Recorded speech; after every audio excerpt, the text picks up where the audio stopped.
All right. Today, Paul and I are joined by Chris Kroeker to talk about hydrogen. Chris is Northwest Natural's Emerging Technology Program Manager. Did I get that title right? Yeah, exactly. Brilliant. Thank you. Chris started at Northwest Natural as the Natural Gas Vehicles Product Manager. He joined Northwest Natural after working at Northwest Energy Efficiency Alliance. Chris, welcome to Public Power Underground. Hey, thank you. Good to be here. I've heard good things, very good things. Really? No, just kidding. No, yeah, I didn't. Go on. Yeah, yeah, I was a little surprised there. Well, I mean, but you were being kind, and I called you out on your kindness. But still, yeah, that wasn't great of me. I'll be honest. We know we aren't perfect. Sometimes it's a we try to be we're electric utility enthusiasts, and you're a natural gas utility, so it's gonna be this is a crossover for us.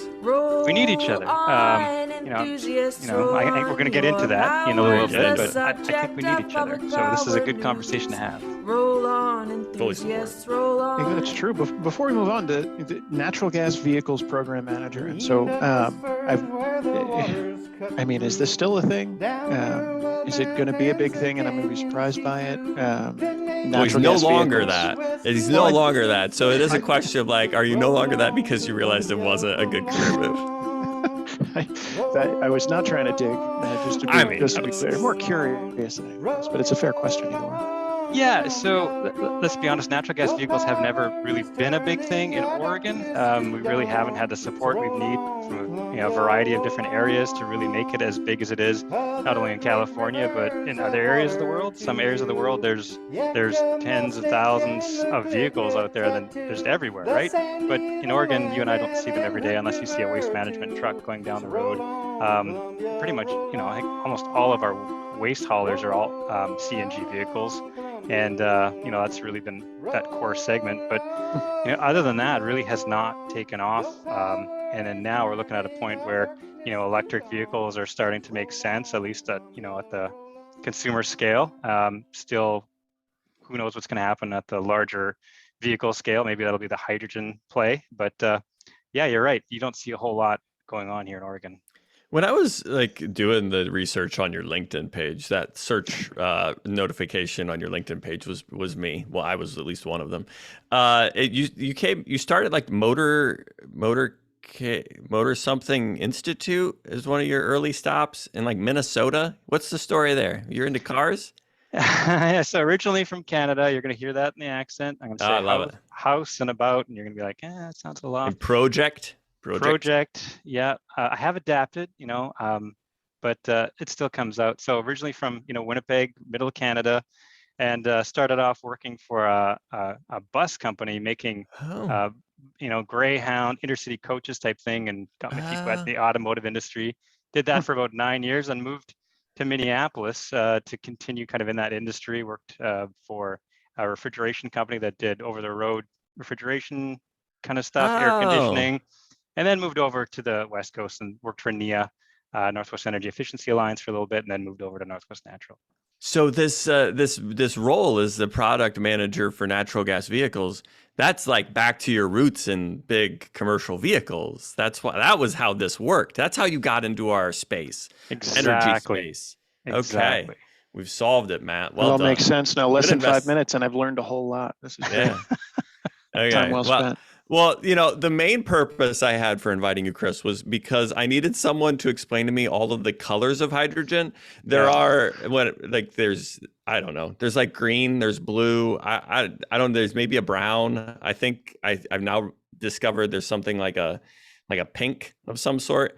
And I am looking for a good infographic, and I need you to interpret the infographics audibly for our listeners. So. And I'm really hoping it's great content. Help me figure out all of these colors. Sure. I mean, I know a few of the colors in all transparency. There are so many colors that I have no idea what some of them mean anymore. There's a violet hydrogen that came out the other day, that not to be confused with the pink hydrogen that we all know. So there's a new violet hydrogen different from the pink. Yeah. We all know, you said that as if we all know what, of Yeah, course I there's like pink that. hydrogen. Exactly. Of course. I appreciate the benefit of the doubt there. We all know about pink, obviously. Yeah, and as I think, we all started using these colors because it was kind of a neutral, easy way of us to kind of think about all the different sources of hydrogen. Maybe someone, had this epiphany when they're looking at the Crayola box on their living room counter. I don't know what it was, but it just started to take off. But now we're kind of realizing that it is very confusing for people, especially anyone in the policy space. And they're just trying to pivot away from the colors. We're just trying to look at carbon intensity. Don't really care where it comes from as long as, we can measure and control the carbon intensity. At the end of the day, that's really all that matters. But we can dig into the colors if you want. I still want to go over the colors because they are still used, right? Even if they still come across the Twitter transom and come into, I don't know, we talk about them still. Yeah. So still want to get into it a little bit. But it sounds like the colors are like the input, like what's the feedstock into this production of hydrogen. And what you're saying is you're trying to translate it to not what's the feedstock, but what is the overall carbon content instead of what's the feedstock. Exactly. Yeah, okay. Exactly. So, the big ones are the green hydrogen and the blue hydrogen. So green hydrogen, typically we're looking at an electrolytic source of hydrogen that's using electricity to, break that water molecule up into H and O, H2O, take the hydrogen from that electrolysis process and do something with it. So that's kind of the green hydrogen. Just to be very confusing, some people call hydrogen from renewable natural gas also as green hydrogen. And, that, again, you can kind of see how it just creeps and, what are we actually talking about here? But generally green is electrolytic hydrogen. The other one is blue hydrogen. That's kind of the big one. What's the efficiency on that conversion? Yeah, right. The blue hydrogen is made from natural gas, and then we sequester the carbon. So we grab the carbon from that process, and then we sequester it, typically in a depleted oil well or in some kind of saline formation. So those are kind of the two that we talk about most of the time today. Okay. Yeah. So you sent me some infographics from a few different people. I will tell you, in review of your infographics, you need help in the infographics department. But since you aren't trying to get this adopted, maybe the infographics are helpful in that. So maybe this is on brand. This is a story. Well, and I got to jump to Chris's defense here. Yeah, they're not his infographics. Right. Thank you. That is true. That's true. That is true. Okay. So you started off with the electrolytic types of, and I'm gonna help here. This is part of the skill set that I bring to the table. There are 3 colors of electrolytic hydrogen. It looks like we have green, pink, and yellow. Am I doing this right? Yep. Doing great. What's the difference between green, pink, and yellow? Yeah. So green, renewable source of electricity, wind, solar, hydro. You guys are electric guys, so I'm sure you love it when people call hydro renewable, right? That's. I mean, we do appreciate only because that. it is. Yeah. Only because it is. Okay. All right. Good. Yeah. Absolutely. Yep. Carbon free. These are all carbon free. Yeah. and tidal, kind of renewables kind of thing.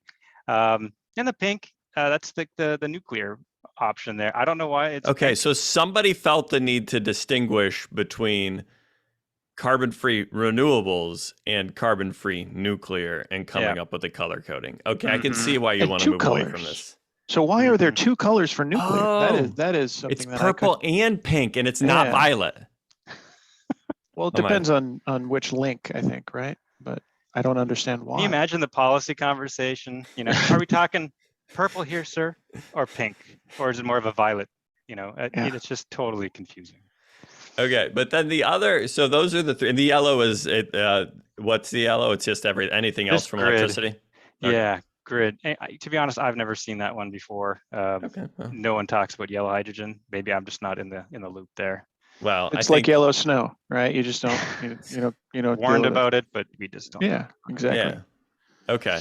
And then, so that's a process driven. That's if you're taking electricity, running it through water, and making some hydrogen. It's one of those three colors. Is that what I'm understanding right? Okay. Exactly. And you can see how these feedstocks are very different in their carbon intensity. If we talk about, Yes.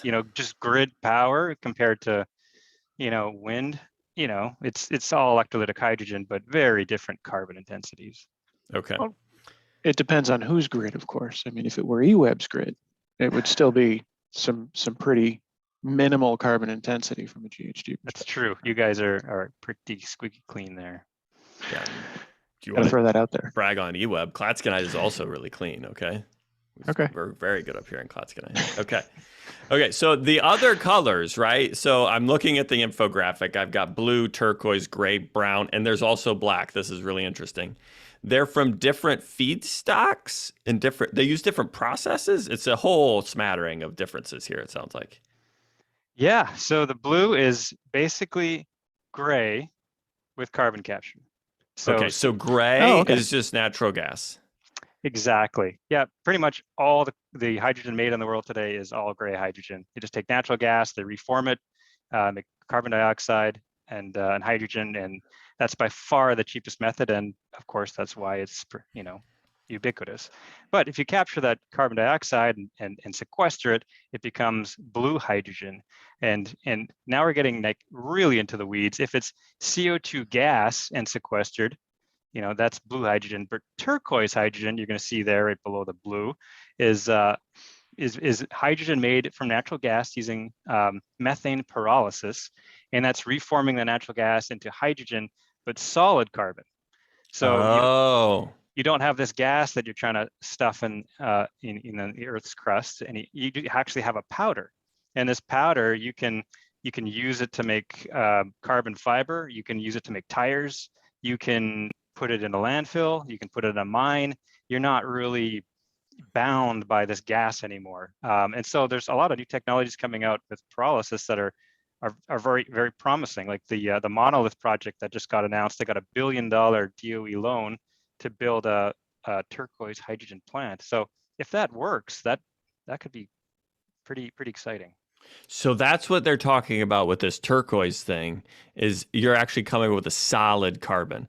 And just because we're all friends of the energy gang here and Jigger Shaw, was that a DOE loan program? Did it come out of his department? I think so. Nice. So, yeah. Nice. We're going to have to research that some more. It's a good hook. Really cool. We should start returning his texts, I think. Yeah. He really wants to come on. He really wants to come on. And we're like, I don't know. It's like you already have, a brand and we're trying to build our own. Exactly. Yeah. You had a podcast, man. Yeah. I had to look up pyrolysis, assuming I'm even saying that right. I do not know. It's also known as devolatilization. I didn't know that. No, I didn't know that either. Heating, it's the heating of an organic material, biomass, any of the above, in the absence of oxygen. So in an inert atmosphere, they heat it. Isn't that how you make coal? Isn't that the same? No, I have kind no of the idea. same. You're really going on or in my league excuse here. me, when I said charcoal specifically. Yeah. Okay. Make Well, coal, that's a good. dig it out of the ground. That's a good, nice segue there, Matt, because it looks like brown and black are both like from coal. Yeah, exactly. And that's, in North Dakota, I think they do a lot of this, and a lot of their natural gas supply and hydrogen supply is made out of just gasification of coal. So they've chosen the lovely colors of brown and black to represent that process, Okay. probably for obvious reasons. Okay, and you're talking about, we make hydrogen out of stuff today, coal and natural gas. What do we use it for today? The Hindenburg burned, that was hydrogen, right? It was, yeah. We don't use it for transportation in that way anymore. What do we use it for? Yeah, what do we use it for otherwise? A lot of refinery processes. So whenever we make petroleum products, we need hydrogen to do a lot of that. And fertilizer, pretty much all made up of hydrogen. Yeah, NH3 ammonia, you take nitrogen from the air, combine that with hydrogen to make NH3. So those are the two largest industries by far in the world today. Okay. And right now we're doing those industries with natural gas reforming processes and coal gasification to get to this hydrogen to use this other thing. Yeah. And what we're talking about is how to do this in a different way so it's less carbon intensive. Exactly. How do we get the great benefits of hydrogen, but not have to, have this carbon footprint that we want to get away from? And that's what an emerging technology program manager at Northwest Natural works on. Exactly. I love it. I like it. That's exciting stuff. I apologize to go back to blue hydrogen here for a second, Paul, but I did have a question about the sequestration aspect of it. The image we're looking at here uses CCUS for carbon capture utilization storage. So you take the natural gas and you ensure that there's no emissions, and all of a sudden it's not gray, it's blue, right? I'd never heard that phrase or seen the acronym or the CCUS before. The utilization aspect, as opposed to just carbon capture and sequestration, which is how I'd always seen it. Is that an important distinction? The utilization aspect of it. It is for certain industries. A lot of people look to that carbon as to be a feedstock for other goods and that we manufacture today. So using that carbon and putting it in cement to make concrete, for example, utilizing it, making plastics out of it, things like that. So not just sequestering it underground, but actually using it in place of normal materials that we use today. Interesting. Okay, I this is learned great. another thing today. It is.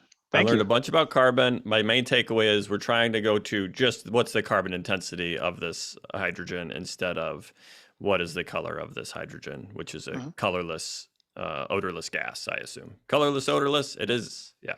Exactly. Good. And it burns really well. The takeaways from my perspective are basically you want to go electrolysis and you want to do it in either EWEB or Clatskanie service territory, right? Did I get that right?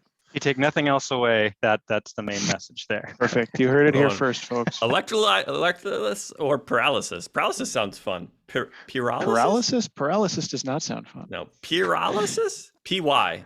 I thought it was very different. Pyrolysis. Pyrolysis. I'll go with pyrolysis. Let's stick with electrolysis, and then we don't even have to worry about it. I like it. Okay, let's do it. Fair enough. Chris, thank you very much for that and for going with us on that journey. But we need to take a quick break. Are you willing to stick around to chat a bit more about ways that we can use hydrogen? Yeah, you bet. Brilliant. Thanks very much. Public Power Underground is brought to you by Northwest Public Power Association. Visit their website at nwppa.org, nwppa.org. Northwest Public Power Association believes in public power. Well, Chris, we are. Thank you again. We are back from intermission. There are a couple of technical questions that we are hoping to cover with you. First, could you please help us and our listeners understand the difference between H2 or hydrogen and RNG, or I believe what is renewable natural gas? Yeah, so renewable natural gas is CH4, if we get into the chemistry part of the program here. So it's basically methane produced from biological processes. So whenever you have something that rots, you have the potential to create methane. And so we're talking garbage, we're talking about food scraps, we're talking about human waste, biomass, wastewater treatment stuff, all that good stuff. When it rots, creates methane. And so there's CH4.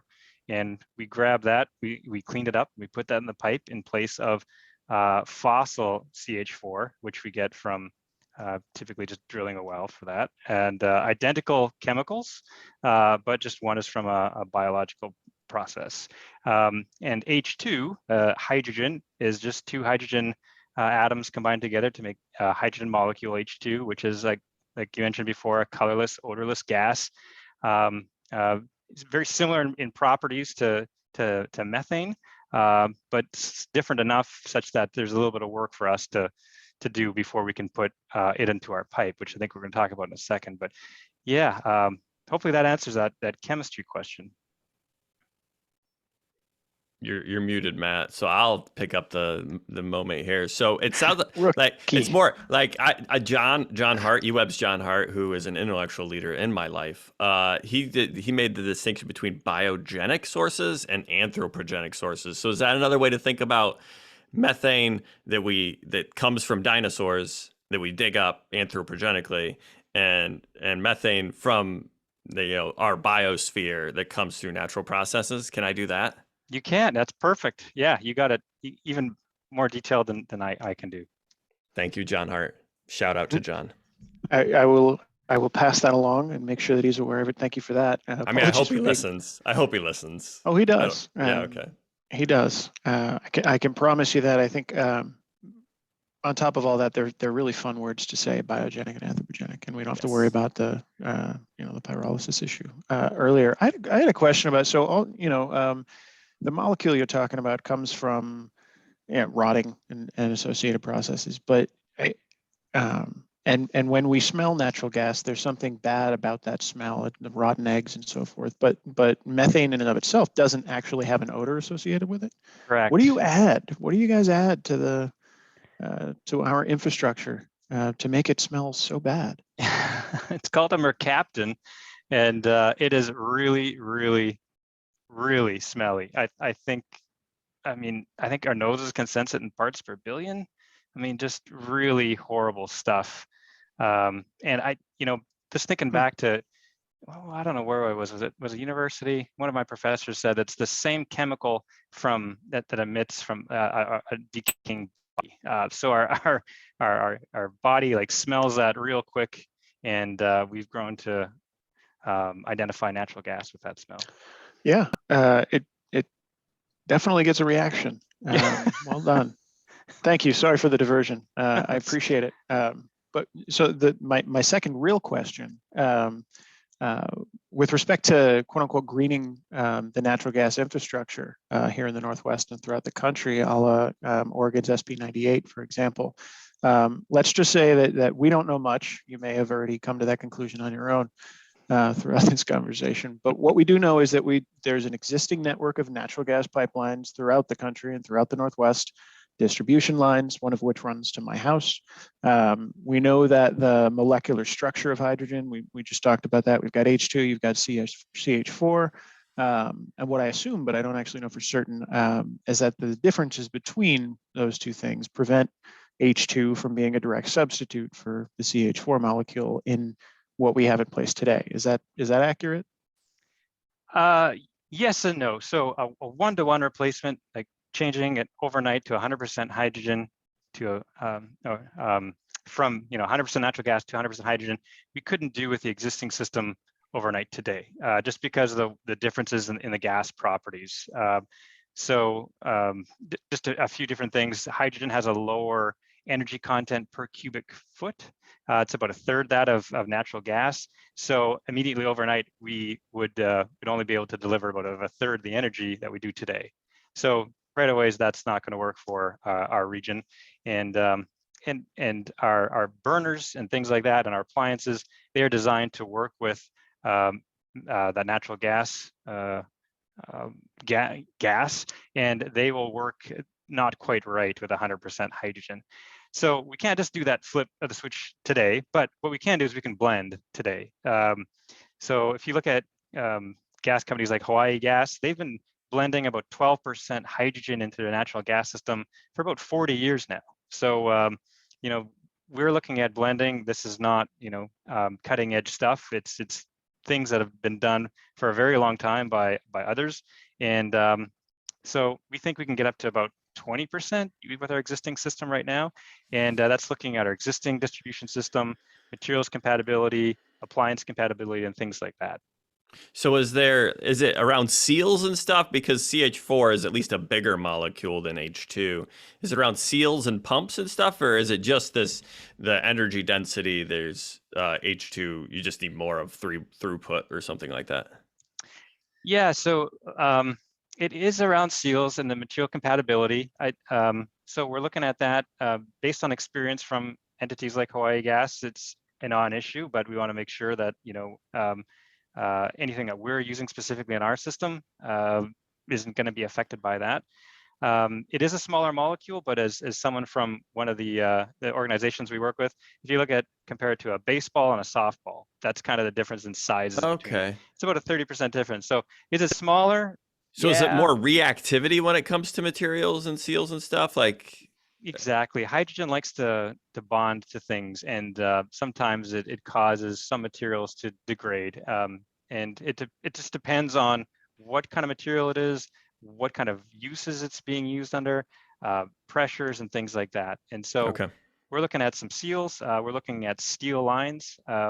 Steel can react. There's a process called hydrogen embrittlement, where the hydrogen can actually diffuse into the steel to cause it to have a little bit of lower impact strength.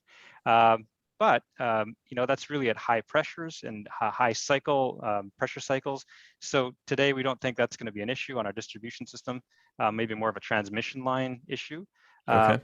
But something that we need to be cognizant of. And at the blends that we're looking at, up to that 20%, we don't foresee that as a showstopper today. Yeah. Okay. Well, I want to ask more questions around. Well, I'll just ask it now. What type of improvements? I mean, when you talk about the cost of improving those lines so you can do more H2, is the goal that you end up? Are you going to build new systems so you can have higher than 20% utilization of this H2 in our existing infrastructure? Or are you going to start building new infrastructure for H2? Or threading through existing infrastructure? Yeah, that's a great question. So, I mean, blending today allows it. Exciting, great question. I'll let you know when you got a bad question, just to be equal there. So, blending gets us a quick hit to decarbonize with what we have today. I don't think anyone is looking for blending to get us to 100% of the decarbonization of where we need to be. I think we're going to have to give certain areas or certain customers 100% hydrogen to decarbonize as deeply as we need to. And so just unpacking that a little bit more, some of our larger customers that are kind of, let's say, at the end of the line or in areas where they're really the largest load, it might make a lot of sense to convert them entirely to hydrogen and to look at their equipment and just change them completely over and use a massive amount of energy and decarbonization potential with them while we're doing things like blending in our existing system.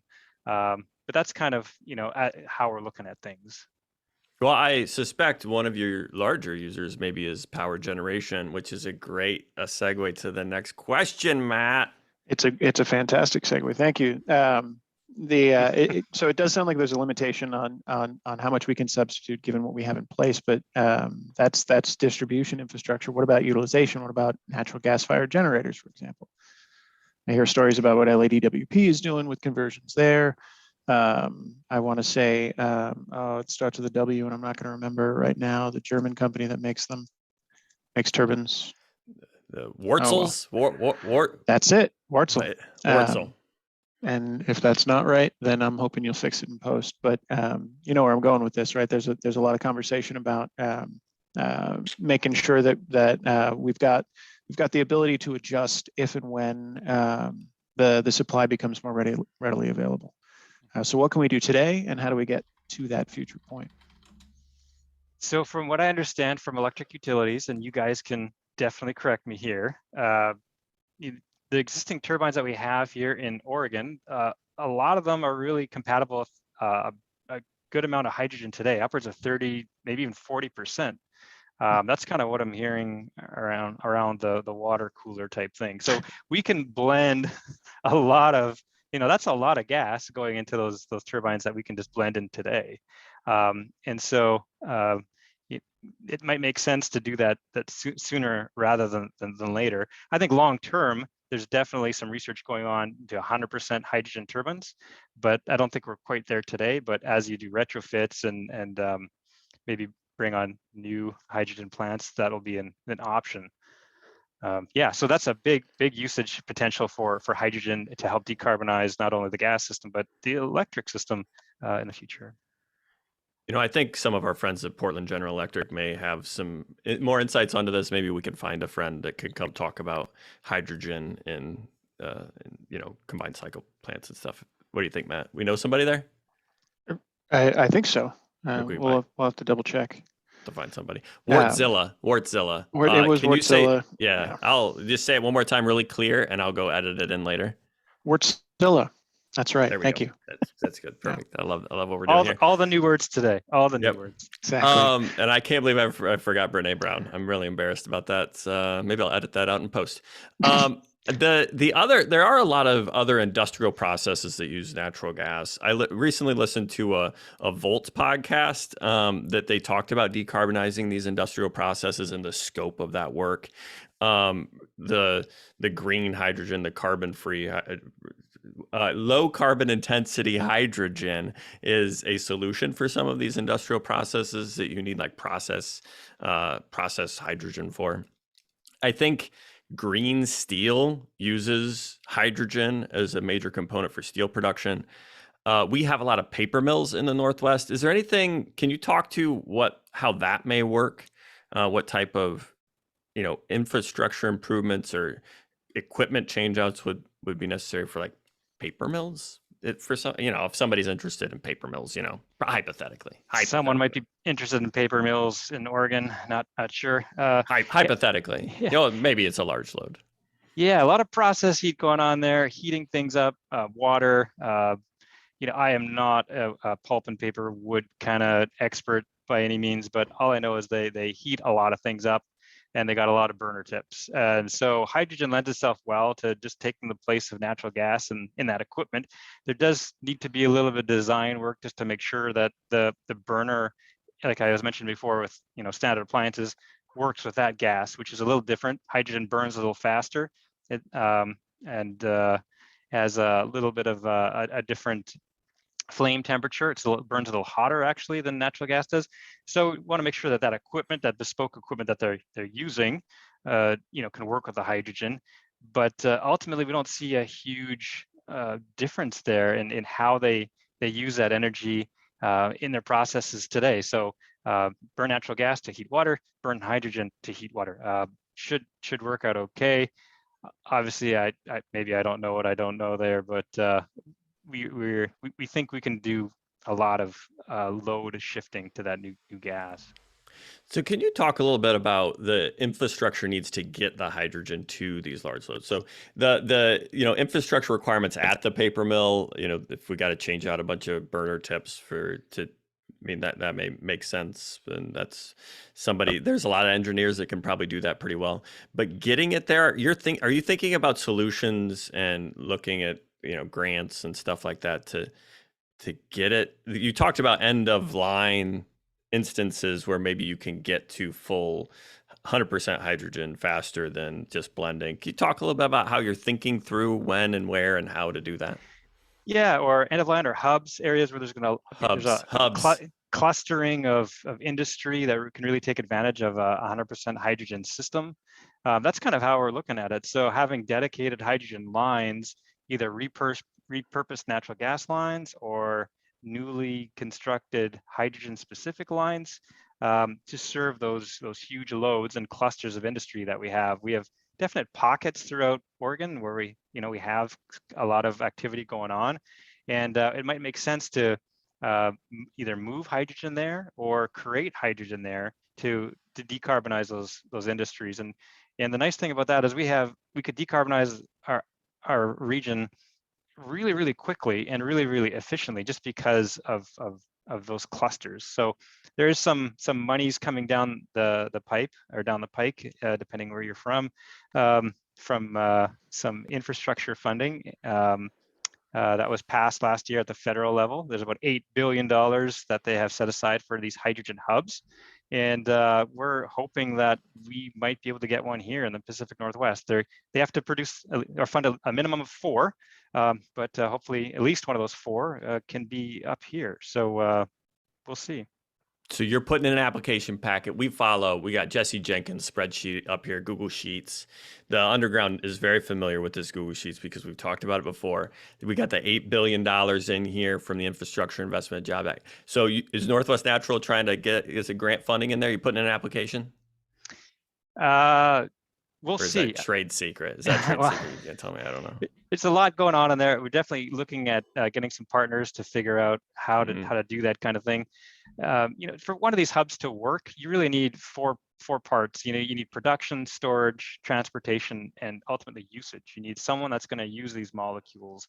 You need all 4 of those things kind of baked together, and I think you can get a nice cake at the end of the day.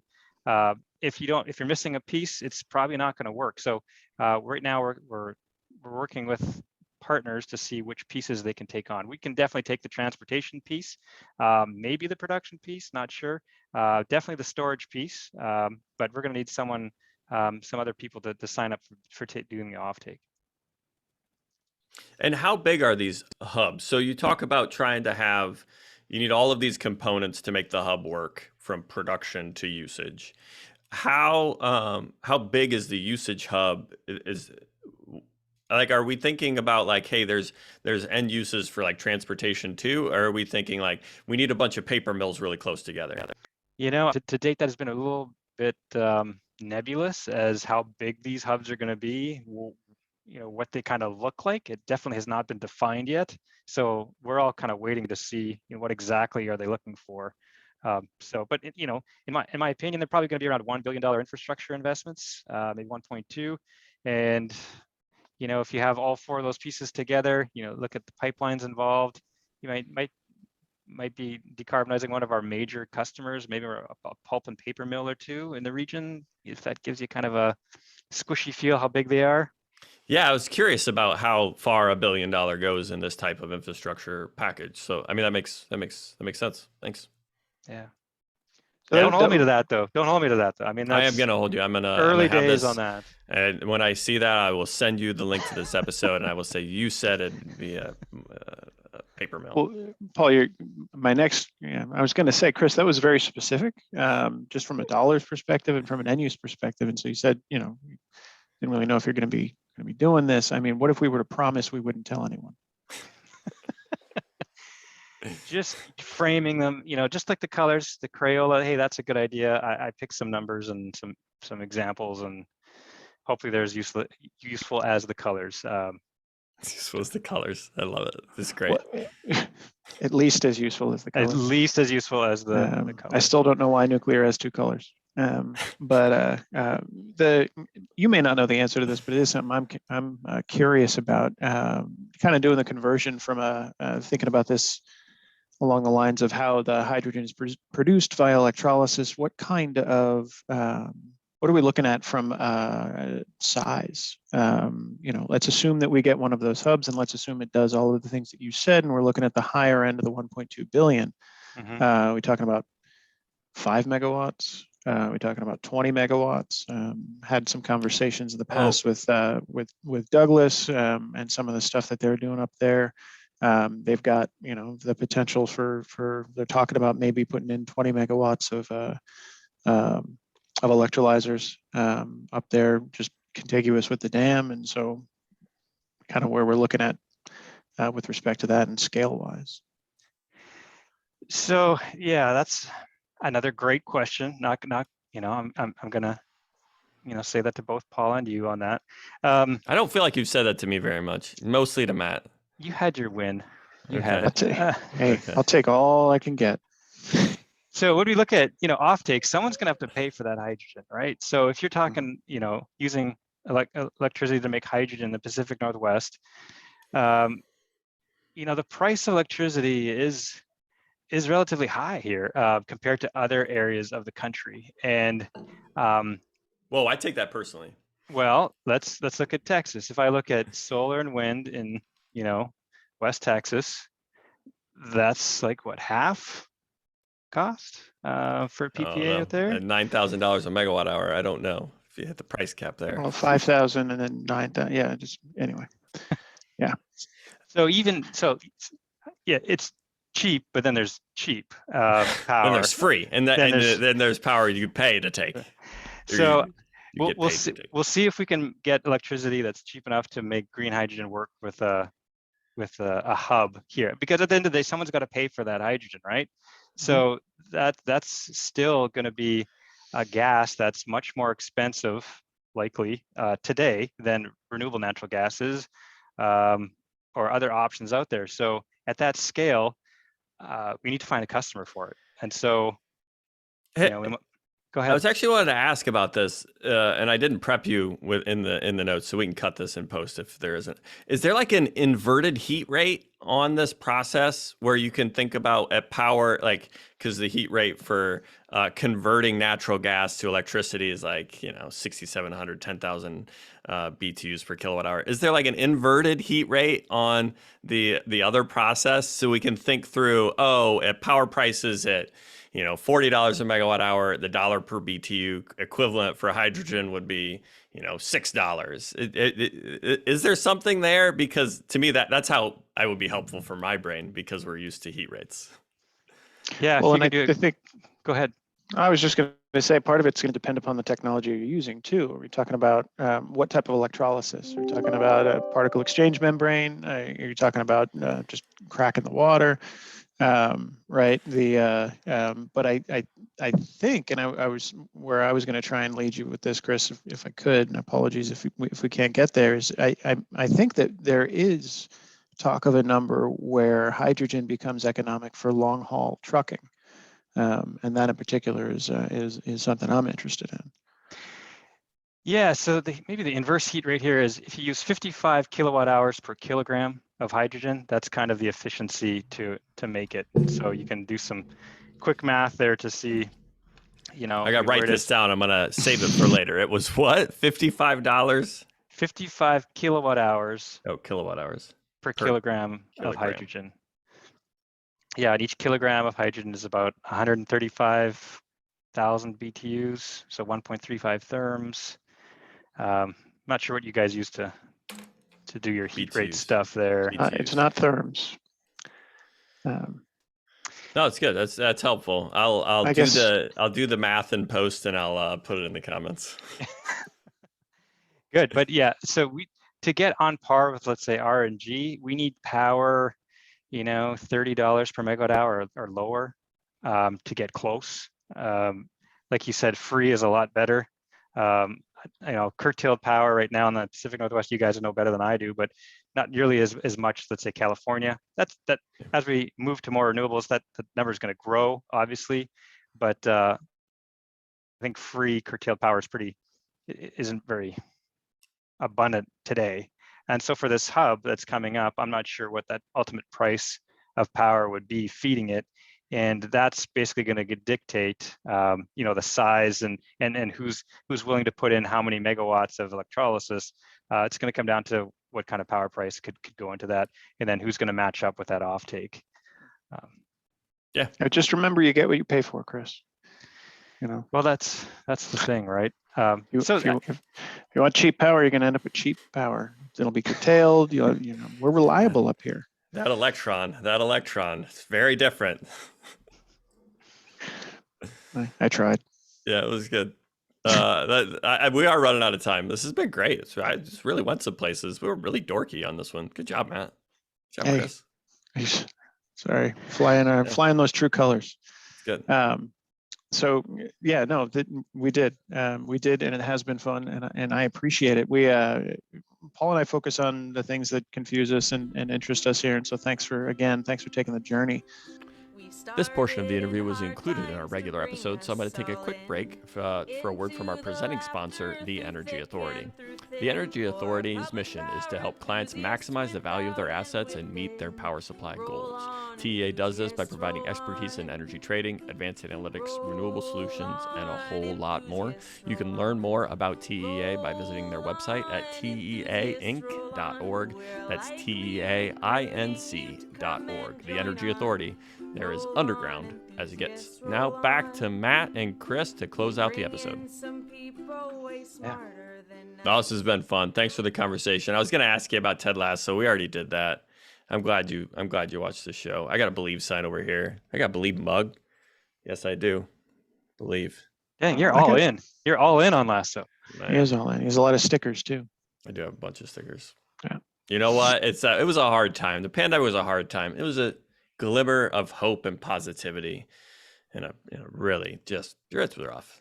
It came when we needed it. It came when we needed it. Really did. So yeah, I did Ted Lasso for Halloween. Grow out the mustache and everything. My wife was not pleased. Got a really good picture, and I ended up buying my mother a shower curtain and putting it up in her house without telling her, of just my face as Ted Lasso. And it was very funny to hang up, and now every time I see it, it is just terrifying. So for those of you at home, if you're thinking about doing something similar, I'd recommend against it.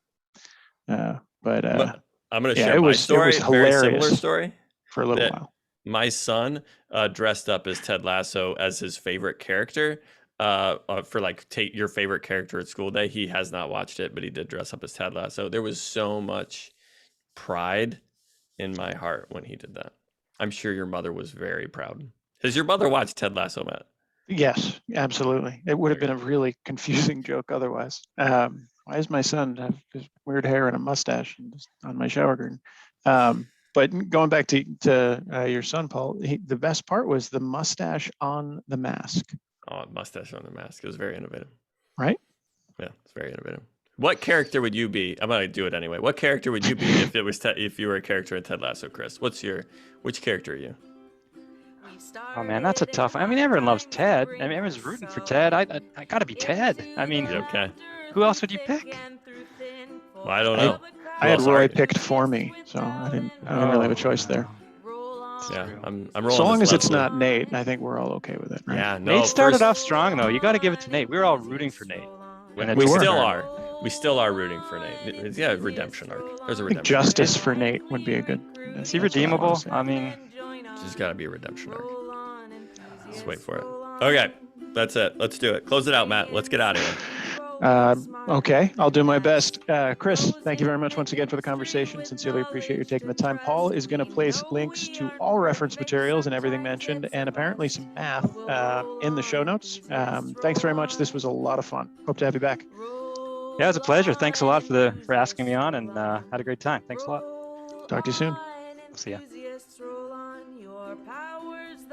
And that was our special bonus episode covering all the colors of H2. Special thanks to Matthew Shretnick, the power planning supervisor for Eugene Water and Electric Board, for co-hosting with me. I'm Paul Dockery, the creative director of Public Power Underground and manager of the power department for Clatskanie County PUD. Public Power Underground is Public Power's premier infotainment program that covers public power and public power adjacent news from a power department's perspective. If you've made it to this point in the episode, you knew that already. Public Power Underground is a production of Clatskanie County PUD and News Data. The views expressed here are our own and not the official views of Clatskanie County PUD, News Data, or the organization of the guests also appearing on Public Power Underground. Public Power Underground is public power and public power adjacent news from our power department's perspective.